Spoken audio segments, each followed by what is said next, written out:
మన DCP west Srinivas నేతృత్వంలో ఈరోజు నేను మన అడిషనల్ సిపి శ్రీనివాసు మన డీసీపీ సైబర్ క్రైమ్స్ అరవింద్ అందరు కలిసి ఇక్కడ మధురానగర్ రావడం జరిగింది.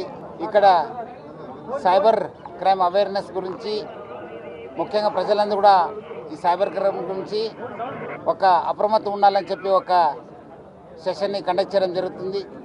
అందరు కూడా తెలుసు, హైదరాబాద్ సిటీ పోలీసు గత ఒక నెల నుంచి మంగళవారం లేదా శనివారం ప్రతి కాలనీ, ప్రతి మొహల్లాకు, ప్రతి రెసిడెంట్ వెల్ఫేర్ అసోసియేషన్ దగ్గర వెళ్ళి ఈ సైబర్ క్రైమ్స్ గురించి అవేర్నెస్ తీసుకురావడానికి ఒక కొత్త ప్రయత్నం చేయడం జరుగుతుంది. దేశంలో ఎక్కడ లేని విధంగా హైదరాబాద్ సిటీ పోలీసు ఈ ఒక కార్యక్రమం చేపడుతుంది. అదేవిధంగా సైబర్ క్రైమ్స్లో వాలంటీరింగ్ చేయడానికి కూడా ఒక సింబా అని చెప్పి ఒక వాలంటీరింగ్ యాక్టివిటీ కూడా స్టార్ట్ చేయడం జరిగింది. చాలా ఒక మంచి స్పందన రావడం జరిగింది. ఈ సైబర్ క్రిమినల్స్ అందరూ కూడా రెండు మనలో ఉన్న ఒక వీక్నెస్ నుంచి వాళ్ళు చాలా ఎక్కువ ఇన్వాల్వ్ అవుతున్నారు. చాలామంది ఎక్కువ క్రైమ్స్ని కమిట్ చేస్తున్నారు. ఒకటి ప్రజల్లో ఉన్న ఒక ఆశ, ప్రజల్లో ఉన్న ఒక భయము, రెండు కూడా ఆసరగా తీసుకుని ప్రజలందరూ కూడా చాలా మోసం చేస్తున్నారు. ప్రజలందరూ కూడా అప్రమత్తం ఉండి ముఖ్యంగా ఈ డిజిటల్ అరెస్టు లేదా ఇన్వెస్ట్మెంట్ ఫ్రాడ్స్ గురించి బాగా మనకు అవేర్నెస్ తీసుకురావాల్సిన అవసరం ఉంది. ప్రజలు కూడా ఎట్టి పరిస్థితుల్లో ఎవరో ఫోన్ చేసి మీకు మీ యొక్క ఫ్యామిలీనో, మీకు ఒక సన్నో, మీ ఒక డాటరో క్రైమ్స్లో ఇన్వాల్వ్ ఉన్నారు, సిబిఐ, ఈడీ లేదా బాంబే, హైదరాబాద్ పోలీస్ అని రకరకాల పోలీస్ పేరుతో బెదిరించి మీ అందరూ కూడా డిజిటల్ అరెస్ట్ అయినారు, మీరు డబ్బులు ఇవ్వాలని చెప్పి ఒక మోసం చేయడం జరుగుతుంది. అదేవిధంగా ఈ స్టాక్ మార్కెట్ పేరుతో కూడా చాలా ఇన్వెస్ట్మెంట్ ఫ్రాడ్స్ జరుగుతుంది. ఈ రెండు రకాల క్రైమ్ నుంచి ప్రజలందరూ కూడా అవేర్ ఉండాల్సిన అవసరం ఎంతో ఉంది, అవగాహన తెచ్చుకోవాల్సిన అవసరం ఎంతో ఉంది. అదేవిధంగా ఇప్పుడు కొత్త సంవత్సరం వస్తుంది, అది భాగంగా ప్రజలను కూడా మోసం చేయడానికి మీకు ఏదో కొత్త మీకు ఓచర్ వచ్చింది, గిఫ్ట్ ఓచర్ వచ్చింది, లేదంటే బొనాన్సా వచ్చింది, మీరు ప్రైజ్ వచ్చిందని చెప్పి మీకు మోసం చేసే అవకాశం ఉంటుంది. ప్రజలందరూ కూడా ఈ ఒక నూతన సంవత్సరంలో కూడా అప్రమత్తం ఉండాలని చెప్పి కోరుతున్నాను. మీకు ఏమాత్రం సమాచారం తెలిస్తే, లేదంటే మీకు ఏమాత్రం ఫోన్ వస్తే, మీకు ఏమాత్రం డౌట్స్ ఉంటే డయల్ 100 లేదా 1930కి కాల్ చేయాలని చెప్పి నేను ప్రజలను కూడా మరీ కోరుతున్నాను.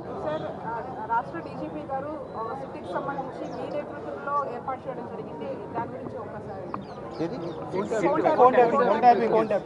సిట్ ఏర్పాటు చేయడం జరుగుతుంది. డెఫినెట్లీ ఇన్వెస్టిగేషన్ చేయడం జరుగుతుంది.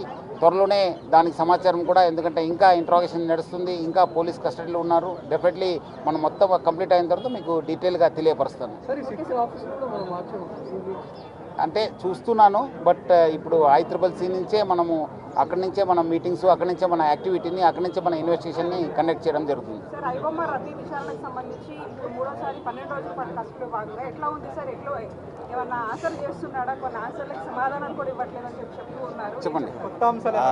ఐబొమ్మకు సంబంధించి ఇంకా ఇంట్రోగేషన్ నడుస్తుంది.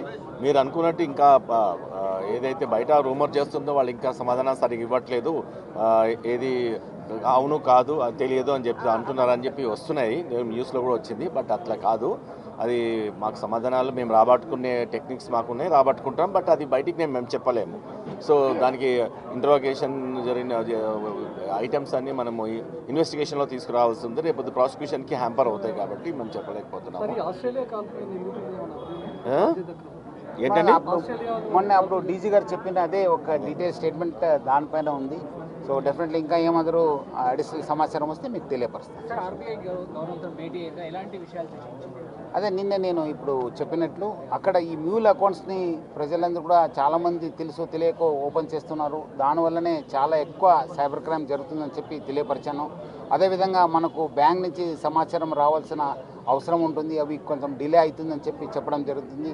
అదేవిధంగా చాలామంది మనకు బ్యాంక్స్ కూడా రకరకాల ఫార్మాట్లో ఇన్ఫర్మేషన్ ఇవ్వడం జరుగుతుంది, దాన్ని స్టాండర్డ్ చేయని చెప్పి చెప్పడం జరుగుతుంది. అదేవిధంగా మనము అంతకుముందు సెల్ ఫోన్స్లో రింగ్ టోన్ వచ్చేది, డిజిటల్ అరెస్ట్ కావచ్చు, 1930 గురించి కానీ సైబర్ క్రైమ్ గురించి, అది మళ్ళీ పునరుద్ధరించాలి, ఎందుకంటే చాలామంది ప్రజలు మోసపోతున్నారని చెప్పి చెప్పడం జరుగుతుంది.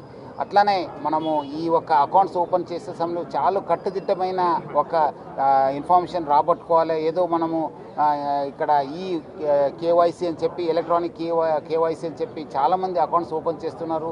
దానికి కూడా, ఎందుకంటే ఒక్కొక్కరు 20-30 అకౌంట్స్ ఓపెన్ చేస్తున్నారు, దానికి ఆధార్ లింకా లేదా ఒక ఫోన్ నెంబర్తో లింక్ ఉండాలని చెప్పి కూడా మనము రిక్వెస్ట్ చేయడం జరిగింది.